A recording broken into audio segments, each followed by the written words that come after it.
할렐루야, 반갑습니다. 오늘 말씀 제목은 아름다운 공동체를 만들기 위해입니다.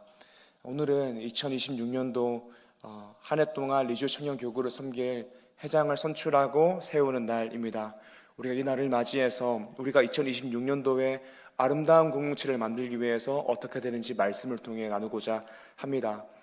출애굽기 18장을 보게 되면 모세가 백성을 재판하기 위해서 아침부터 저녁까지 혼자서 재판을 하고 일을 합니다. 그때 모세의 장인 이드로가 모세에게 이렇게 이야기합니다. 출애굽기 18장 17절에서 18절 말씀. 모세의 장인이 그에게 이르되 내가 하는 것이 옳지 못하도다.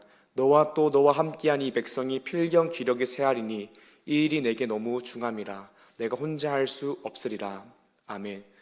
이드로가 이렇게 이야기합니다. 모세, 너 혼자서 일을 하는 것이 옳지 못하다라고 이야기합니다. 그리고 그 일은 혼자 할 수 있는 일도 아니다라고 이야기합니다. 그러니 함께 할 사람을 세우라라고 조언합니다. 출애굽기 18장 21절에서 22절의 말씀입니다. 너는 또 온 백성 가운데서 능력 있는 사람들 곧 하나님을 두려워하며 진실하며 불의한 이익을 미워하는 자를 살펴서 백성 위에 세워 천부장과 백부장과 50부장과 10부장을 삼아 그들이 때를 따라 백성을 재판하게 하라. 큰 일은 모두 내게 가져갈 것이요 작은 일은 모두 그들이 스스로 재판할 것이니 그리하면 그들이 너와 함께 담당할 것인즉 일이 내게 쉬우리라. 아멘. 모세는 이드로의 조언을 듣고 이스라엘 무리 중에서 능력 있는 사람들을 택하여서 천부장, 백부장, 50부장, 10부장으로 세웁니다. 그리고 그들이 때를 따라서 재판하되 큰일, 해결하지 못한 일을 모세에게 가져오고 나머지는 다 그들이 알아서 처리하는 방식으로 변경되었습니다. 사랑하는 여러분, 아름다운 공동체가 세워지기 위해서는 리더가 중요합니다. 왜냐하면 이 공동체라는 것은 리더 한 명이 어떻게 하냐에 따라서 좌우되기 때문입니다. 그런데 리더 혼자서 무언가 다 할 수가 없습니다. 그러므로 함께할 리더들이 필요합니다. 사도행전 6장을 보게 되면 초대교회 안에 구제사역이 활발했던 것을 우리가 말씀을 통해 볼 수 있습니다. 그런데 이 초대교회 가운데에 문제가 생깁니다. 그것은 사도들이 모두 히브리인이어서 헬라어를 하지 못해서 헬라파 가부들이 구제사역에서 빠지게 된 일들이 생긴 것입니다. 이것은 사도들이 헬라파 가부들에게 어떤 악의가 있어서 저 사람들은 구제하지 않을 거야 라고 해서 생긴 일이 아닙니다. 언어의 문제 때문에 일어난 일입니다. 그래서 교회 안에 원망이 생기게 되었습니다. 이 문제를 해결하는 초대교회의 방식이 무엇이었냐면 사도행전 6장 2절에서 6절의 말씀입니다. 12사도가 모든 제자를 불러 이르되 우리가 하나님의 말씀을 제쳐놓고 접대를 일삼는 것이 마땅하지 아니하니 형제들아 너희 가운데서 성령과 지혜가 충만하여 칭찬받는 사람 7을 택하라. 우리가 이 일을 그들에게 맡기고 우리는 오로지 기도하는 일과 말씀 사역에 힘쓰리라 하니 온 무리가 이 말을 기뻐하여 믿음과 성령이 충만한 사람 스데반과 또 빌립과 브로고로와 니가노로와 디몬과 바네나와 유대교에 입교했던 안디옥 사람 니골라를 택하여 사도들 앞에 세우니 사도들이 기도하고 그들에게 안수하니라. 아멘. 사도들이 어떻게 했냐면 사도들은 기도하고 말씀 사역에만 힘쓰기로 하고 구제 사역을 전담하는 7명의 일꾼들을 세웠습니다. 그래서 초대교회는 더욱더 아름다운 공동체가 될 수 있었습니다. 사랑하는 여러분, 우리 공동체도 동일합니다. 아름다운 공동체가 되기 위해서는 저 혼자 사역해서는 안 됩니다. 또 아름다운 공동체가 되기 위해서는 우리 박성훈 부장님만 일해서는 안 됩니다. 아름다운 공동체가 되기 위해서 우리 회장님만 일해서도 안 됩니다. 여러 리더들이 함께 세워져서 공동체를 세워나가야 합니다. 속담 중에 이런 말이 있죠. 배짓장도 맞으면 낫다라는 말이 있습니다. 맞습니다. 그런데 중요한 것은 어떤 일을 감당할 때에 아무나 하고 함께 할 수는 없습니다. 인생을 살다 보면 분명 배치장도 맞들면 낫다라고 했는데 없는 게 나은 사람들도 있습니다. 교회 공동체도 그렇습니다. 고린도후서 6장 14절의 말씀입니다. 너희는 믿지 않는 자와 멍에를 함께 매지 말라. 의와 불법이 어찌 함께하며 빛과 어둠이 어찌 사귀며. 아멘. 교회 공동체 안에서는 아무나와 함께 멍에를 맬 수 없습니다. 그러니까 학교에서 같이 조별과제를 한다라고 해도 아무나와 함께 한다라는 것은 굉장히 어려운 일입니다. 그냥 없는 게 나은 사람들이 있습니다. 가만히 있는 것이 도와주는 사람들이 있습니다. 교회도 그렇습니다. 아무나에게 직분을 줄 수 없습니다. 아무나 리더로 세울 수 없습니다. 왜냐하면 준비되지 않은 사람들은 공동체를 망치기 때문입니다. 그런데 우리가 기억할 것은 무엇이냐면 처음부터 준비되어 있는 사람은 없다라는 것입니다. 우리 모두는 리더가 되기를 사모하고 기대하고 또 기회를 부여받고 훈련받고 성장해야 됩니다. 모두가 성숙한 리더가 되기를 기대하고 그렇게 노력해야 합니다. 그렇게 성장된 좋은 리더가 좋은 공동체를 만듭니다. 그래야 아름다운 공동체를 만들어 나갈 수 있습니다. 아름다운 공동체를 세우기 위해서는 좋은 리더가 필요합니다. 특별히 성숙한 믿음의 본이 되는 리더가 필요합니다. 그러나 처음부터 성숙한 사람은 없습니다. 그렇다면 우리가 해야 되는 것이 무엇이냐면 누구나 성숙한 리더가 되기를 사모해야 됩니다. 왜냐하면 그것이 주님의 몸된 교회를 아름다운 공동체로 세우는 일이기 때문입니다. 그리고 리더로 부름받은 자는 부름받은 것입니다. 부름받은 자는 성숙한 리더가 되기 위해서 목회 지침에 순종하고 훈련을 받아야 합니다. 리더로 세워졌는데, 리더로 부름을 받았는데 아무것도 안 하고 있는 것도, 가만히 있는 것도 문제입니다. 이것이 하나님의 부르심인지를 믿고 훈련받고 성장해야 됩니다. 그래야 주님의 몸된 교회를 아름다운 공동체로 세워나갈 수 있습니다. 오늘 말씀 제목은 아름다운 공동체를 만들기 위해입니다. 이 말씀은 리더만을 위한 말씀이 아닙니다. 우리 모두를 위한 말씀입니다. 왜냐하면 그리스도인이라면 그리스도의 지체이기 때문에 그리스도의 몸된 교회를 어떤 방식으로든 섬겨야 되기 때문입니다.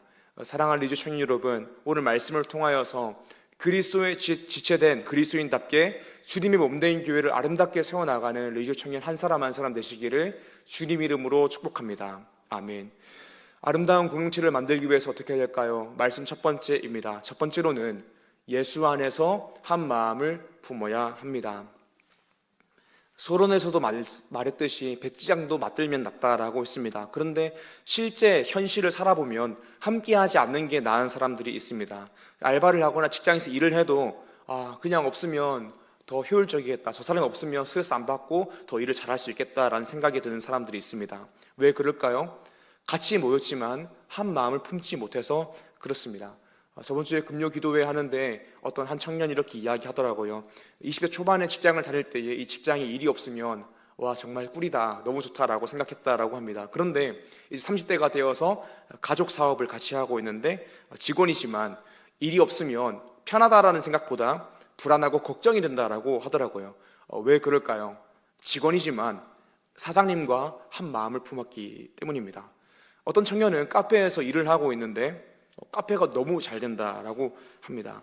하루에 매출이 300만 원 이상씩 나온다라고 합니다. 그래서 처음에는 왜 이렇게 장사가 잘 되지라고 탄식을 했지만 사장님이 너무 잘해주고 복지가 너무 좋아서 이제는 장사가 잘 되기 바란다, 사장님이 더욱더 잘 됐으면 좋겠다라는 마음을 품게 되었다라고 합니다. 직원이지만 사장님과 같은 마음을 품게 된 것이죠. 세상 속에 있는 공동체도 어떤 목적을 향하여서 한 마음을 품게 되면 좋은 공동체가 되고 좋은 목적을 향하여 나아가게 됩니다. 그래서 이 땅에 있는 여러 기업들이 그냥 돈을 버는 것을 목표로 하는 것이 아니라 비전을 설정합니다. 그리고 직원들에게 동기부여를 합니다.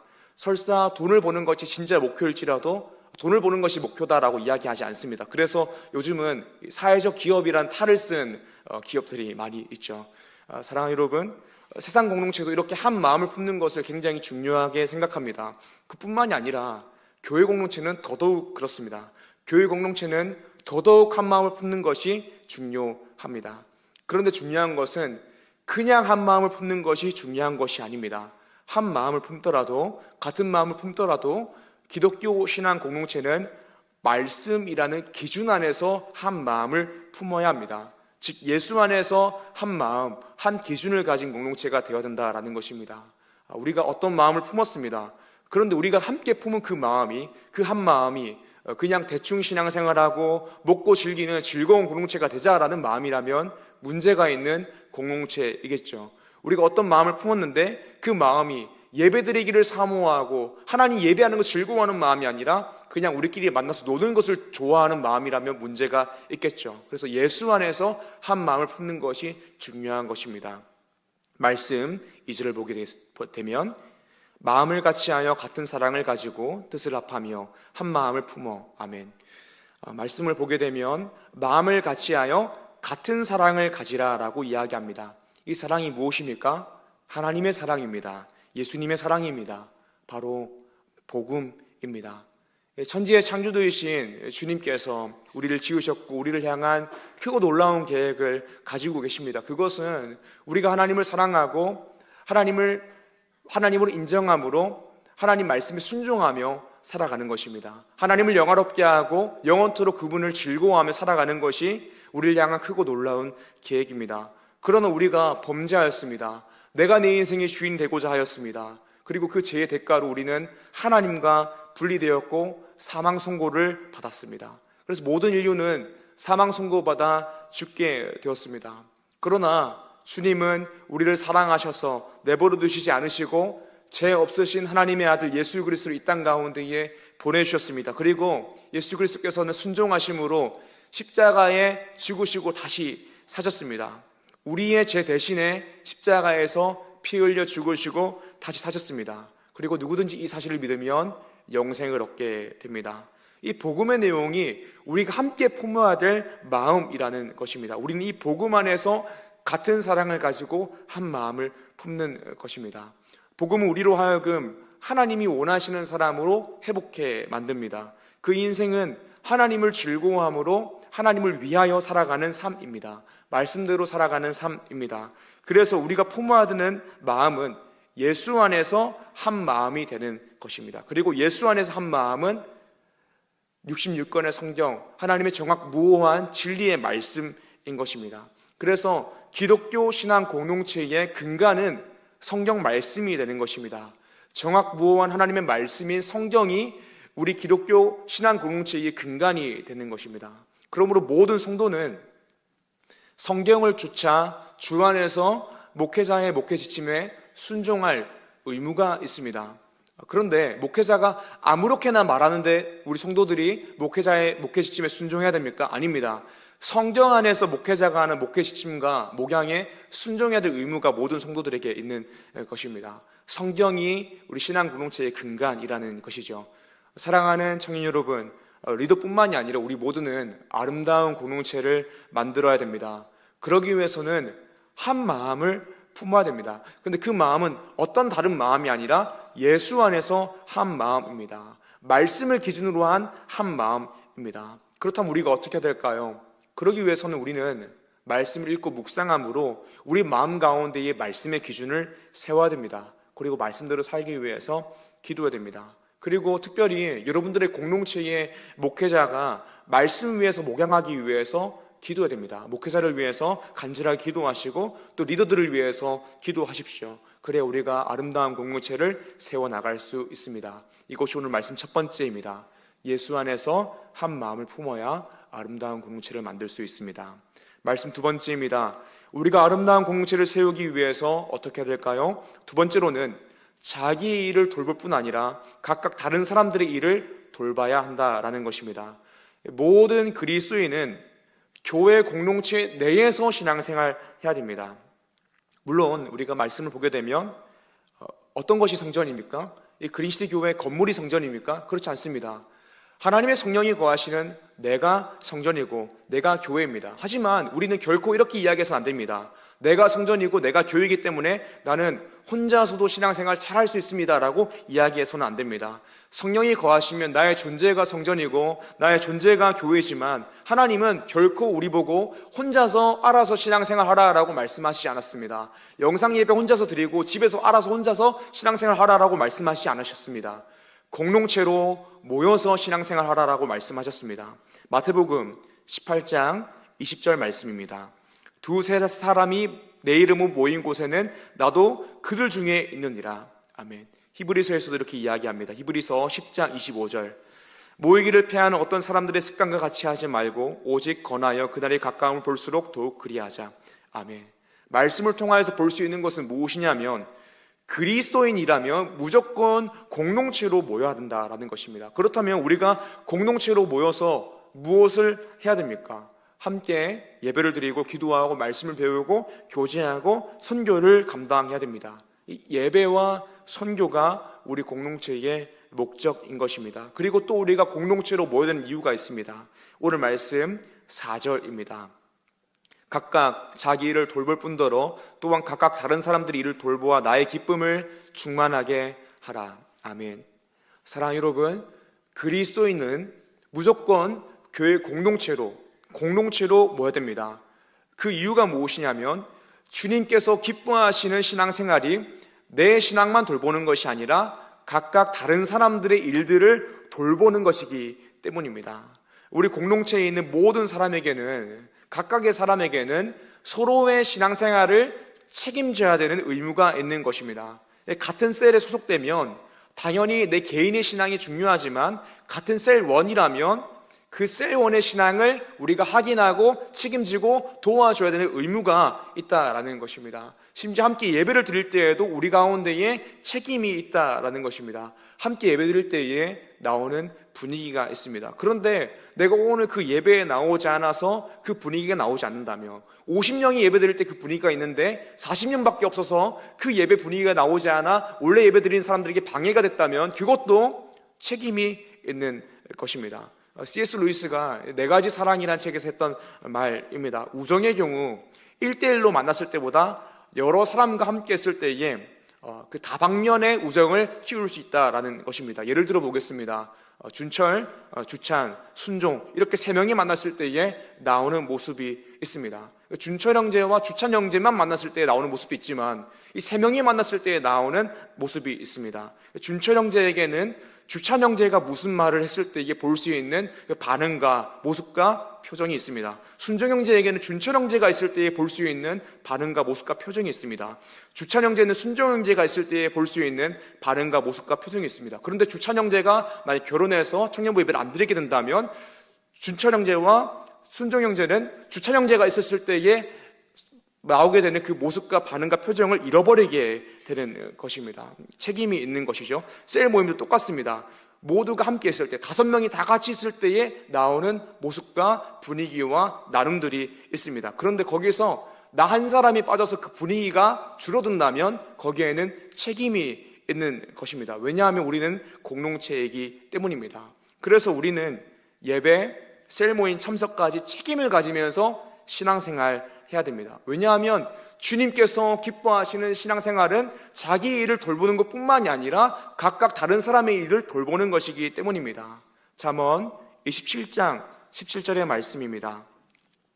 철이 철을 날카롭게 하는 것 같이 사람이 그의 친구의 얼굴을 빛나게 하느니라.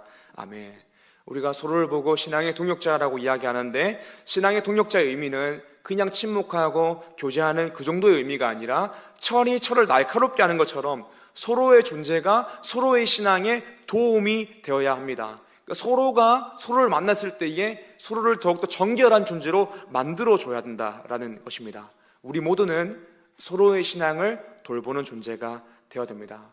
종종 모이기만 하면 서로에게 부정적인 영향을 미치고 세상 걱정을 하게 하는 모임이 있습니다. 그런데 교회는 그런 모임이 되어서는 안 됩니다. 서로를 더욱더 정결하게 해주고 서로의 신앙을 도와주고 예배드리기를 도와주고 사명 감당하기를 권면하는 모임이 되어야 되는 것입니다. 그것이 신앙의 동역자이고 참된 리더입니다. 걱정과 고민, 괴로움과 슬픔이 있을 때에 복음 안에서 해석될 수 있도록 도와주는 모임이 되어야 됩니다. 서로를 위해서 기도해 줄 수 있는 모임이 되어야 됩니다. 그리고 더 나아가서 우리 공동체 전체가 부여받은 그 사명을 감당하는 공동체가 되어야 됩니다. 그리고 서로가 그리스도인으로서 부여받은 사명을 감당하도록 돕는 모임이 되어야 됩니다. 사랑하는 청년 여러분, 사랑하는 리더 여러분, 여러분들은 나를 신경 쓰는 것을 넘어서 다른 사람을 돌보아야 되는 책임이 있는 존재입니다. 주님께서 나의 신앙만 돌보는 것뿐만이 아니라 다른 사람을 돌보는 것을 기뻐하신다라고 말씀하셨습니다. 이 사실을 꼭 기억함으로 책임을 지는 성숙한 신앙인, 믿음의 본이 되는 성숙한 신앙인, 서로에 대해서 책임을 지고 오지랖을 펼치는 성숙한 신앙이 되는 리조의 청년 한 사람 한 사람 되시기를 주님 이름으로 축복합니다. 아멘. 오늘 말씀 세 번째입니다. 우리가 아름다운 공동체를 세우기 위해서 어떻게 해야 될까요? 세 번째로는 겸손한 마음을 품어 복음이 드러나게 해야 된다라는 것입니다. 오늘 말씀은 그리스도인이면 그리스도의 예수의 마음을 품어야 된다라고 말씀이 권면합니다. 명령합니다. 빌립보서 2장 5절에서 11절의 말씀입니다. 너희 안에 이 마음을 품으라. 곧 그리스도 예수의 마음이니 그는 근본 하나님의 본체시나 하나님과 동등됨을 취할 것으로 여기지 아니하시고 오히려 자기를 비워 종의 형체를 가지사 사람들과 같이 되셨고 사람의 모양으로 나타나사 자기를 낮추시고 죽기까지 복종하셨으니 곧 십자가에 죽으심이라. 이러므로 하나님이 그를 지극히 높여 모든 이름 위에 뛰어난 이름을 주사 하늘에 있는 자들과 땅에 있는 자들과 땅 아래에 있는 자들로 모든 무릎을 예수의 이름에 꿇게 하시고 모든 입으로 예수 그리스도를 주라 시인하여 하나님 아버지께 영광을 돌리게 하셨느니라. 아멘. 말씀에서 그리스도인이라면 그리스도 예수의 마음을 품으라, 이 마음을 품으라라고 말씀하셨는데, 이 마음이 어떤 마음이냐면 복음을 위하여 겸손해지는 마음입니다. 예수님은 복음을 위하여 성육신하셨습니다. 하나님이신 예수님께서 사람이 되셨습니다. 그리고 사람이 되신 것뿐만이 아니라 우리의 죄를 대신 사시기 위해서 죽기까지 순종하셨습니다. 그 이유가 무엇입니까? 복음을 위해서입니다. 이 말은 우리를 살리기 위해서 그렇게까지 겸손한 마음으로 순종하셨다라는 것입니다. 교회의 존재 목적 1번은 예배입니다. 우리 예배드리기 위해서 존재하는 것입니다. 그리고 교회의 존재 목적 2번은 선교입니다. 기본적으로 우리는 각 사람이 복음으로 말미암아 하나님을 즐거워하는 존재로 변화되어야 됩니다. 그리고 하나님을 즐거워하고 예배를 드려야 됩니다. 그런데 우리의 인생이 그저 예배당에 앉아있는 곳으로 끝나서는 안 됩니다. 그저 책상에서 말씀을 읽고 은혜를 받고 기도하고 은혜를 받는 거에서 우리 신앙생활이 멈춘다면 그것은 의무를 다하지 않고 있는 것입니다. 적극적으로 주님의 기쁨이 되지 않고 있는 것입니다. 우리는 하나님을 즐거워하는 것을 넘어서 즐거워한다면 사명을 감당하는 개인으로, 사명을 감당하는 공동체로 나아가야 합니다. 주님을 위하여, 복음을 위하여 사명을 감당하는 한 사람 한 사람이 되어야 된다라는 것입니다. 결국 복음이 교회가 존재할 수 있는 이유이고 또 동시에 교회는 복음을 위해 존재해야 되는 것입니다. 그리스도인은 그리스도인이기 때문에 그리스도 예수의 마음을 품어야 됩니다. 그리스도 예수의 마음이 무엇입니까? 복음을 위하여 겸손한 마음을 품는 것입니다. 끊임없이 강조하지만 우리는 복음을 전해야 할 사명이 있습니다. 사도행전 1장 8절의 말씀, 오직 성령이 너에게 임하시면 너희가 권능을 받고 예루살렘과 온 유대와 사마리아 땅끝까지 이르러 내 증인이 되리라 하시니라. 아멘. 우리 안에 성령이 거하시면 성령이 우리 마음 가운데 믿음을 일으키시고 우리 마음 가운데 믿음이 있으면 우린 필연적으로 증인이 될 수밖에 없는 존재다라는 것입니다. 사랑하는 청년 여러분, 이제 우리 공동체는 복음을 위하여 더욱더 적극적으로 일할 때가 되었습니다. 우리가 이 복음적인 마인드, 선교적인 마인드를 가지고 1년에 2번씩 행축을 하고 있는데 이제 그저 1년에 2번 전도축제를 하는 것을 넘어서 지역사회, 시설동에서 또 주변 학교인 에리카에서 복음의 통로로서 더욱더 적극적으로 일하고 쓰임 받을 때가 이제 되었습니다. 고린도전서 1장 21절의 말씀, 하나님의 지혜에 있어서는 이 세상이 자기 지혜로 하나님을 알지 못하므로 하나님께서 전도에 미련한 것으로 믿는 자들을 구원하시기를 기뻐하셨도다. 아멘. 우리가 이제 해야 될 것은 무엇이냐면 전도입니다. 때로는 이 전도의 방법이 굉장히 미련하고 전도의 방법이 가성비가 나오지 않더라도 우리는 이것이 미련하다, 가성비가 나오지 않는다라고 이야기할 것이 아니라 복음의 야성을 가지고 주님을 향한 뜨거운 마음을 가지고 길거리로 나가는 것입니다. 전도를 하는 것입니다. 내년 우리 공동체의 비전은 전도입니다. 표어는 복음의 야성을 회복하라입니다. 그래서 제 마음 가운데에 계획하고 있는 것은 매주 토요일 같은 시간에 또 주일 오후 30분에서 1시간 정도 전도하는 것입니다. 방법은 많이 있는데요. 동네 쓰레기를 접는 플로깅 전도, 시설동과 에리카에서 하는 찬양 버스킹, 기존에 하던 전도용품을 나눠주는 전도, 또 적극적으로 복음을 전하는 누방 전도, 그리고 행축, 관계 전도들을 계획하고 있습니다. 사랑하는 리조 청년 여러분, 이 시대에 우리가 회복해야 되는 것이 무엇이냐면 복음의 야성입니다. 그렇다면 우리 공동체가 감당해야 되는 것이 무엇이냐? 전도입니다. 그런데 이 전도를 하면 내려놓아야 될 것이 너무나도 많습니다. 전도를 하면 수치를 당할 수 있습니다. 그래서 우리는 그리스도의 마음을 품어야 됩니다. 복음을 위하여 겸손해져야 됩니다. 고생을 해야 됩니다. 좋지 않은 소리를 듣더라도 그리스도의 복음을 위하여 겸손한 마음을 가져야 됩니다. 우리가 꼭 기억할 것은 무엇이냐면, 주님이 일을 감당하지 않으면, 사명을 감당하지 않으면 욕먹지 않는다라는 것입니다. 그런데 기억할 것은, 우리가 전도하다가 좋지 않은 소리를 듣고 욕을 먹는 것은 그래도 주님을 위하여 무언가 했다라는 것입니다. 수치를 당하고 고생을 하고 좋지 않은 소리를 듣는 것은 우리가 주님을 위해 무언가 하고 있기 때문이다라는 것입니다. 내년 청년부 주제 말씀이 이렇습니다. 로마서 1장 16절 말씀. 내가 복음을 부끄러워하지 아니하노니 이 복음은 모든 믿는 자들에게 구원을 주신 하나님의 능력이 됨이라. 먼저는 유대인에게요 그리고 헬라인에게로다. 아멘. 사랑하는 리뷰 청년 여러분, 우리는 아름다운 공동체를 세워나가야 됩니다. 그런데 그 공동체는 내가 보기에 아름다운 것이 아니라 하나님이 보시기에 아름다운 공동체가 되어야 됩니다. 그러니까 성경적 기준을 가진 공동체가 되어야 된다라는 것입니다. 사랑하는 리조 청년 여러분, 우리 한 사람 한 사람이 그리스도인으로서 책임을 가지는 성숙한 믿음이 본이 되는 신앙인이 되어서 자기 일만 돌볼 뿐만 아니라 각각 다른 사람들의 일을 돌보아 화목하고 또 예배에 감격이 있고 복음 전도의 사명을 적극적으로 감당하는 청년부가 되기를 간절히 소망합니다. 그러므로 하나님이 보시기에 기뻐하시는, 하나님이 보시기에 아름다운 공동체가 이루는 리즈 청년 한 사람 한 사람 되기를, 또 리즈 청년 공동체 되기를 주님 이름으로 축복합니다.